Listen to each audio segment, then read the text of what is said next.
আপনাদেরকে ইনশাল্লাহ দেখাবো কীভাবে আপনারা রসুন দিয়ে মাছ শিকার করবেন।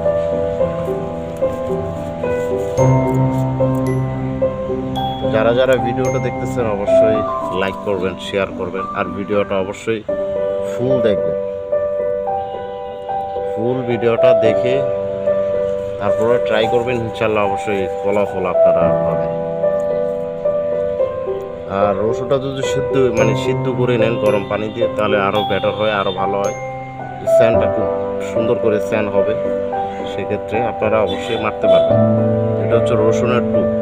তো আমি এখন বরকি ফেলাবো, দেখা যাক কি মাছ ধরতে পারি। কিন্তু এটা বেশিরভাগ রুই মাছ এবং মাল মাছ খাই বেশিরভাগ, তো দেখা যাক।